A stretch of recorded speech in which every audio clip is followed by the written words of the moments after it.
Basic points. First, आप किस date को एसेट परचेज करते हैं? Date of purchase of asset. और उससे भी इंपॉर्टेंट, आपके क्वेश्चन को अटेंटिवली पढ़ो, चेक करो आपके बुक्स कब क्लोज हो रही है। Accounting year, accounting year means आपकी बुक्स किस डेट को क्लोज होती हैं? 31 मार्च को क्लोज होती हैं या 31 दिसंबर? उसके अकॉर्डिंगली उसको ईयर एंड लेके आपने इतनी सारी कैलकुलेशंस करनी। परसेंटेज ऑफ डेप्रिसिएशन क्वेश्चन में गिवन है तो बेटर है, परसेंटेज नहीं गिवन तो depreciation per year, depreciation per year calculate करने के लिए स्ट्रेट लाइन मेथड में ये फॉर्मूला यूज करें। तो हम पहले स्ट्रेट लाइन मेथड की प्रैक्टिस कर रहे हैं। तो स्ट्रेट लाइन मेथड फॉर्मूला क्या है? Cost of asset minus estimated scrap value. In case question में स्क्रैप वैल्यू नहीं गिवन तो समझ लो 0 है, और divided by estimated life of asset. Question number 1 क्या कहता है? चेक करें क्वेश्चन 1, देखो क्वेश्चन 1 जस्ट फर्स्ट क्वेश्चन देखते। क्वेश्चन है calculate the amount of annual depreciation and rate of depreciation. आपसे सिर्फ अमाउंट और रेट पूछ रहे हैं under straight line method. Second hand machine purchase की थी 96,000 की। तो याद करो कुछ basic terms. Cost of asset क्या होता है? आपने जितने भी एसेट परचेज किया प्लस कितने भी एक्सपेंसेस आपने उस पे इंकर किए उसको बाय करते टाइम, तो आपकी इसकी एसेट की कॉस्ट होगी 96,000 में 24,000 आपने स्पेंड किया काटेज रिपेयर एटसेट्रा।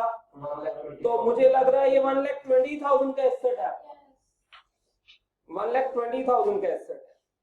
क्लियर है? फर्स्ट पॉइंट, मुझे कॉस्ट पता चल गई भाई एसेट की क्या है। सेकंड पॉइंट, क्या क्वेश्चन में कोई स्क्रैप वैल्यू गिवन है? यस गिवन है। लाइफ गिवन है? यस गिवन है। तो फिर याद करो फिर डेप्रिसिएशन का फॉर्मूला क्या होता है? ये एनुअल डेप्रिसिएशन का फॉर्मूला है, yearly depreciation cost of asset minus estimated scrap value upon estimated life. तो आपके इस क्वेश्चन में तीनों ही टर्म्स आपको पता चल चुकी हैं। तो मेरे इस क्वेश्चन में कॉस्ट ऑफ एसेट देखना कितना है? 1,20,000 माइनस स्क्रैप वैल्यू चेक करो डिवाइडेड बाय लाइफ कितनी है? 4 ईयर। तो माइनस करके डिवाइड कर भी दो, जरा देखें तो अमाउंट क्या आती है? 12,000 डिवाइड 4 करने के बाद 12,000 डिवाइड 12,000। अच्छा, अब सेकंड आपसे रेट ऑफ डेप्रिसिएशन पूछ सकते हैं। क्या पूछ सकते हैं आपसे? Rate of depreciation. फॉर्मूला होता है अमाउंट ऑफ डेप्रिसिएशन जो कि अभी जस्ट कैलकुलेट किया आपने, divided by cost of asset into 100। है जी? पूछा है? नहीं पूछा है। फर्स्ट लाइन में देखो, calculate the amount of depreciation and rate of depreciation, दोनों चीजें पूछी हैं, अंडरलाइन किया मैंने। अमाउंट हो गई, अब रेट कर रहे हैं। तो अमाउंट ऑफ डेप्रिसिएशन आया था 12,000, कॉस्ट थी मेरी 1,20,000, कॉस्ट मींस इंक्लूडिंग एक्सपेंसेस। तो रेट मेरा तो 10% आ रहा है, आप भी चेक कर लो। बच्चे मैंने अभी फॉर्मूला लिखा रेट, फॉर्मूला है amount of depreciation divide cost of asset into 100। Amount अभी आया आपका 12,000, कॉस्ट है 1,20,000, तो इसको जितना सिंप्लीफाई होता करो। ये मेरे साथ देखना, ये 3 0 के साथ ये 3 0 कैंसिल, ये 1 0 इधर से कैंसिल, 12 के साथ 12 कैंसिल, तो बचा क्या आप खुद सोच लो, 10%। चलिए 1 0 इधर से कैंसिल करके 12,000 सीधा कैंसिल कर देता हूँ। अरे देखे ना 12,000 into 100 नहीं। हाँ, अटेंटिवली रीडिंग लेना जरा क्वेश्चन ध्यान से। 1 April X Limited purchase a machine 4 lakh spend 50,000 installation। बच्चे 4 लाख और 50,000 मिला के आपका फर्स्ट एसेट 450 का हो गया। नेक्स्ट, लाइफ उसकी 10 ईयर है, 10 साल बाद स्क्रैप वैल्यू 50,000 है, तो आप easily depreciation per year calculate कर सकते हैं ना। Yes good, 40,000। फिर find annual depreciation according to fixed installment method and prepare depreciation account for first 3 years। Depreciation annual calculate करना 1 मार्क के लिए रेलेवेंट है, अकाउंट तो बहुत ही ज्यादा इजी हो गया। इस क्वेश्चन में एनुअल डेप्रिसिएशन क्या आएगी, चलिए फॉर्मूला एक बार यूज कर ही लेते हैं। डेप्रिसिएशन ब्रैकेट में लिख देता हूं एनुअल, कॉस्ट ऑफ एसेट नहीं है, minus scrap value divided by estimated life of asset. Cost थी 4,50,000 including expenses, scrap value 50,000, life 10 years, 40,000 per year, ये डेप्रिसिएशन आ गई। अगर मुझसे अब यहां कह दें कि नहीं भाई अकाउंट भी बना के दिखाओ, वैसे तो बहुत ज्यादा इजी क्वेश्चन है बट फिर भी मैं एक क्वेश्चन का अकाउंट बना देता हूं। एसेट का नाम बताना क्या है, मशीन, तो मैं मशीन का अकाउंट बनाने लगा हूं 3 इयर्स का। एक ही मशीन परचेज की है और कोई नई परचेज नहीं है, तो machine account for 3 years. Format याद है, पहले हमेशा सेंटर लाइन लगा लिया करो, एक साइड है डेबिट क्रेडिट, लिख देता हूं डेबिट क्रेडिट। देन फॉर्मेट तो आपको क्लियर ही है। अच्छा, वो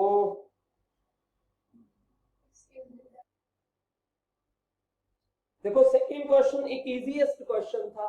इस क्वेश्चन को करवाने का पर्पस ये सिर्फ ये था आपके माइंड में थोड़ा सा फ्रेम सेट हो जाए कि ऐसे अकाउंट बनाना है हमने, टू बैंक है जब एसेट परचेज किया, bye depreciation, by balance carried down. तो ऐसा बहुत ही बेसिक सा क्वेश्चन आपको नहीं आना एग्जाम में, थोड़ा तो एडवांस आएगा, 2-3 एसेट तो परचेज करेंगे, एक आध तो सेल करेंगे, तो ऐसा कुछ केस बनेगा आगे चल के। थर्ड क्वेश्चन कुछ ऐसा ही क्वेश्चन है, ऐसा इजी क्वेश्चन है, मैं अपनी लास्ट क्लास में ऑलरेडी कवर कर चुका हूं, रिकॉर्डिंग आपके पास है, आपने देखी भी होगी। आज हम ऐसा करते हैं, थर्ड छोड़ के फोर्थ कर लेते हैं, सिमिलर ही है ना थर्ड क्वेश्चन पे, फोर्थ कर लेते हैं।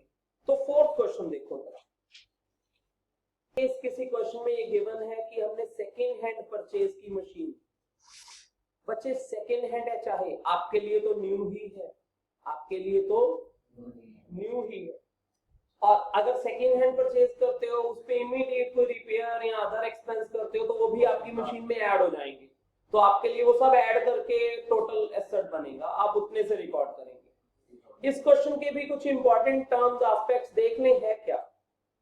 From the following transaction of concern prepare machine account पूछा है हमसे। अप्रैल 1, 2020 में हमने एक मशीन परचेज की सेम डेट में, अच्छा ये सेकेंड हैंड मशीन खरीदी थी, इसकी रिपेयर वगैरह पे 10,000 खर्च किया, तो इसका मतलब आपका अगर चेक करें तो ये जो मशीन है 20 में खरीदी जो, इसे 50,000 रिकॉर्ड किया जाएगा टू बैंक 50,000, मतलब अगर मैं अकाउंट बनाऊंगा। फिर आगे देखो 30 सितंबर में एक और मशीन परचेज की गई, मतलब 2 मशीन हो गई अब हमारी, एक और मशीन परचेज की। फिर देखो 31 दिसंबर मतलब कुछ 3 महीने बाद, मतलब उस मशीन को यूज करते करते उसमें कोई डिफेक्ट आया होगा, उसकी रिपेयर करवाई, ये रिपेयर हम मशीन अकाउंट में नहीं ऐड करेंगे। आप एसेट परचेज करते हो, इमीडिएट रिपेयर करवाते हो, वो पार्ट ऑफ एसेट है। अब बाद में कभी रिपेयर करवाते हो, वो तो repair account debit to cash है, वो मशीन में नहीं आएगा। तो इस 3000 का मेरे इस क्वेश्चन में रोल नहीं रहेगा। फिर डेप्रिसिएशन का रेट गिवन है, जब रेट गिवन होता है फिर तो क्वेश्चन वैसे ही इजी हो जाता है ना। आप एक बार ये क्वेश्चन खुद ट्राई करो, फिर मैं साथ में हेल्प करता हूँ। बनाना मशीन अकाउंट 3 इयर्स का, नहीं 1 ही साल का पूछा, चलो 1 साल का ही सही, अकाउंट बनाओ। फॉर्मेट देखो आपके सामने है, थोड़ा मेरे साथ साथ चलो भाई जरा। एसेट का नाम देखना क्या था,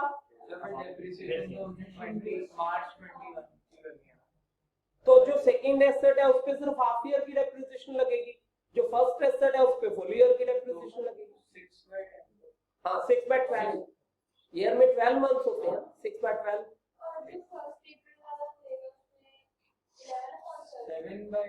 फर्स्ट अप्रैल बच्चे पूरे 12 मंथ्स हो गए, फर्स्ट 12 अप्रैल है, फर्स्ट अप्रैल से लेके 31 मार्च पूरे 12 मंथ्स हो गए, मतलब पूरा 1 ईयर। क्यों कर दें, अप्रैल 30 को परचेज किया होता तो कट कर देते, अप्रैल 1 को परचेज कर रहे हो आप, तो अप्रैल 1 को पहले तो 2 बैंक आपने पहले वाली मशीन परचेज की। अच्छा इमीडिएट उसी दिन आप इंस्टॉलेशन का खर्च करते हैं, साथ ही ऐड हो जाए, साथ ही देखो मैंने ऐड कर दिया, 40 + 10 50 लिख दिया। 30 सितंबर मैंने फिर से परचेज की 2 बैंक अकाउंट, कितने की मशीन परचेज की, 20,000। रिपेयर नहीं आएगा बीच में, ये की क्लोजिंग कब होनी है, तो बाय डेप्रिसिएशन अकाउंट बोलो कितनी डेप्रिसिएशन लिखूं, आप जितना कहो। देखो पहले वाले एसेट पे 50,000 का 10% पूरा 5,000, दूसरे वाले एसेट पे 20,000 का 10%, वैसे तो 2,000 बन रहा है, बट आप तो हाफ ईयर की डेप्रिसिएशन चार्ज करोगे, 1,000 वो हो जाएगा, 5 और 1 कितना हो जाएगा, 6,000। अब बाय बैलेंस कैरेट डाउन कितना आएगा, 70,000 की आपके पास मशीन, 6,000 कम हो गया 64, 70 - 6। दोबारा समझाता हूँ सर, ये 2 बैंक 2 बैंक, क्योंकि मैंने तो चेक के थ्रू पेमेंट करके एक मशीन परचेज की है, मैंने 2 बैंक पे कर दिया। जब क्वेश्चन में कुछ ना गिवन हो तो जनरल अजम्पशन लिया करो कि इतनी बड़ी बड़ी पेमेंट्स कर रहे हो, चेक के थ्रू करिए हो गया। 10,000 से कम होता तो डू कैश भी लिख सकता था, लेकिन आप अगर इन कॉमन इस चैप्टर में 2 बैंक लिखेंगे तो कोई टीचर गलत नहीं कहेगा। ये ना इस चैप्टर के लिए एक स्टैंडर्ड अजम्पशन है कि हम पेमेंट्स चेक के थ्रू कर रहे हैं।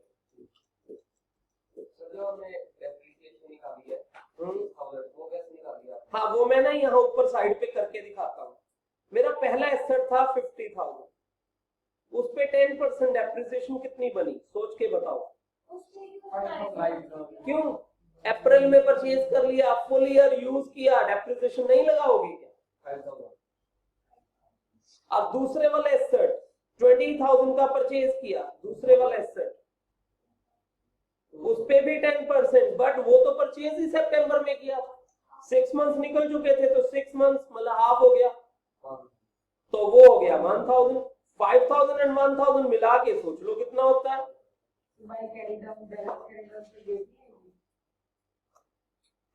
हाँ डेट आएगी, बाय बैलेंस कैरेट डाउन में डेट आएगी 31 मार्च 21, एंड वाली डेट।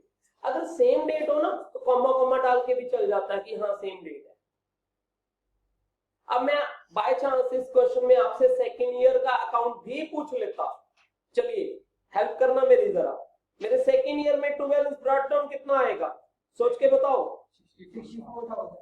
कब आएगा, डेट भी बताओ। सेकेंड ईयर का एंड कब आएगा, सेकंड ईयर का एंड भाई 31 मार्च 2020। बाय डेप्रिसिएशन अकाउंट कितना आएगा, एनीवन ध्यान से, 7,000। अब सेकेंड ईयर में तो पहली मशीन भी फुल ईयर यूज हुई, सेकेंड मशीन भी फुल ईयर यूज हुई, 5000 वो, 2000 वो, 7000, पीछे 6000 इसलिए था क्योंकि वहां एक मशीन हाफ ईयर यूज हुई थी। देखो जो किसी भी मशीन की परचेज का फर्स्ट ईयर होता है वहां नॉर्मली टाइम थोड़ा कम रहता है, सेकेंड ईयर से तो फुल ईयर ही यूज होती है मशीन हमेशा।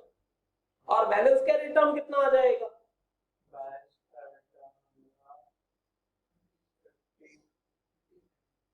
57,000। सिंपल। वैसे इस क्वेश्चन में आपसे 1 ईयर का अकाउंट ही पूछा था, तो मैंने सिर्फ प्रैक्टिस के लिए 1 ईयर का और करवाया। इसी क्वेश्चन की अटैचमेंट में एक डेप्रिसिएशन अकाउंट कैसे बनना है इसे समझ के ही आगे बढ़ेंगे। यहां ऊपर बनाने लगा हूं डेप्रिसिएशन अकाउंट। फॉर्मेट तो आपको अब याद हो चुका है ना?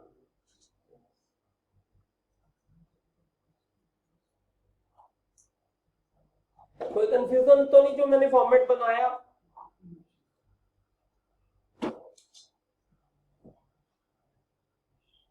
Depreciation account basic format debit credit.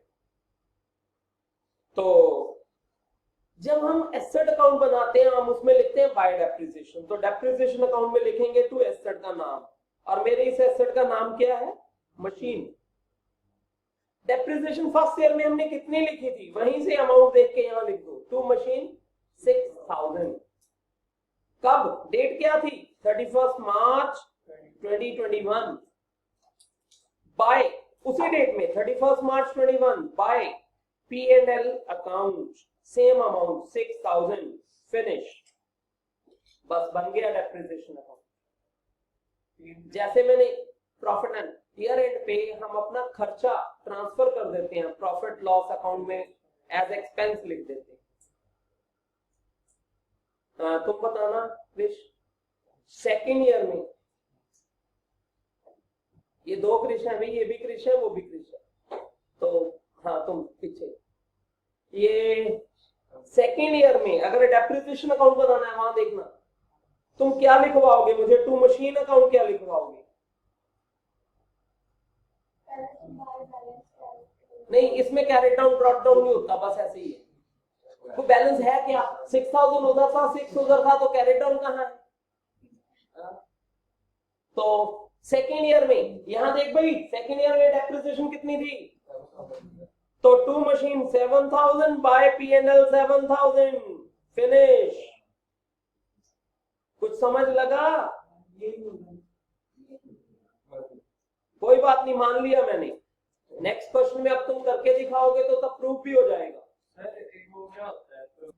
तो इस क्वेश्चन में एक इंटरेस्टिंग फैक्ट है, देखो कहीं भी आपसे कोई लेजर अकाउंट नहीं पूछा, आपको ये नहीं बोला ड्रॉ मशीन अकाउंट पढ़ना। ये देखो लिखा कैलकुलेट द फॉलोइंग, मतलब एक कैलकुलेशन एंगल से क्वेश्चन पूछा आपसे सिर्फ।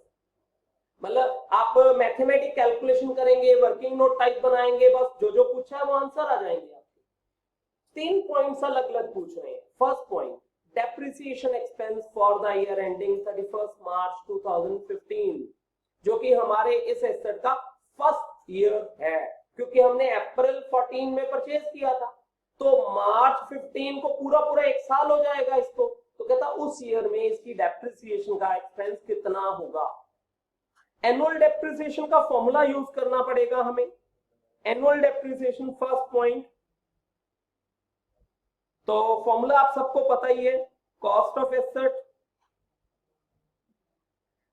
Minus scrap value divided by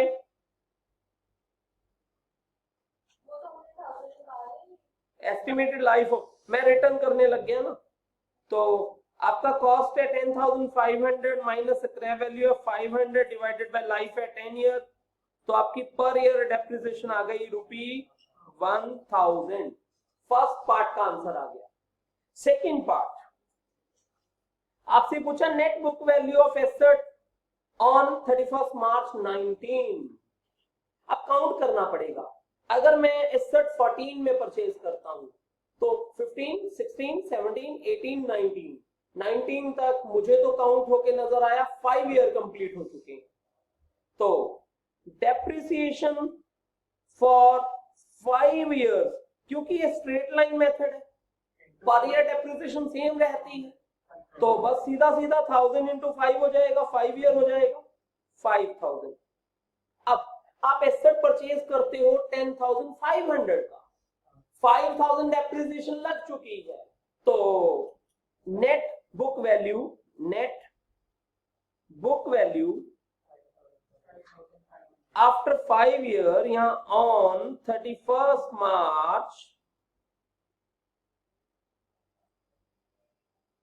2019 equal 10,500 में से 5,000 रिड्यूस हो चुका, 5,500 सेकेंड आंसर भी आ गया। थर्ड पार्ट आपसे पूछा गेन और loss of asset on 31 March 21 600 का सेल करते हो आप। अब 21 तक का सोचूं अगर मैं, तो मेरे 2 इयर्स और निकल गए, 2 ईयर में 1000 2000 डेप्रिसिएशन और डिडक्ट हो जाएगी, जो एसेट मेरा 5500 का था 2000 और कम हो जाएगा, 3500 का एसेट 600 रुपए में बेचूंगा, 2900 का मुझे लॉस हो जाएगा। वर्किंग दिखाओ, शो कैसे करोगे, शो ऐसे करोगे। पॉइंट 3 कॉस्ट ऑफ एसेट कितना था 10,500, depreciation up to date of sale, मतलब जब तक हमने सेल किया तब तक टोटल 7 ईयर हो चुके हैं, 7 ईयर डेप्रिसिएशन 7,000 हो गई, तो नेट बुक वैल्यू रह गई 3,500, सोल्ड फॉर 600। ये नेट बुक वैल्यू रह गई, net book value 3,500 less sold for, आप इसको बेचते हैं 600 में, लॉस ऑन सेल 2,900। ये आपका थर्ड आंसर है। मतलब ऐसा क्वेश्चन अगर आपको आता है तो इन लूज कैलकुलेशंस को हम 2 मार्क्स का पॉइंट देते हैं, 2 मार्क्स की एक कैलकुलेशन, 2 मार्क्स की एक कैलकुलेशन, इस तरह से टोटल 4 मार्क्स, 2 कैलकुलेशन पूछ सकते हैं आप। 7,000 एक्चुअली 7 इयर्स की डेप्रिसिएशन है, मतलब डेट ऑफ परचेज से लेके डेट ऑफ सेल तक 7 इयर्स है ना, 1,000 पर ईयर। थोड़ी इससे एडवांस वर्किंग में क्या होने वाला है, 2 या 3 एसेट परचेज कर लेंगे, फिर बाद में कभी इन बिटवीन द ईयर जाके कहीं सेल करेंगे। देखें कोई क्वेश्चन, अच्छा सा क्वेश्चन।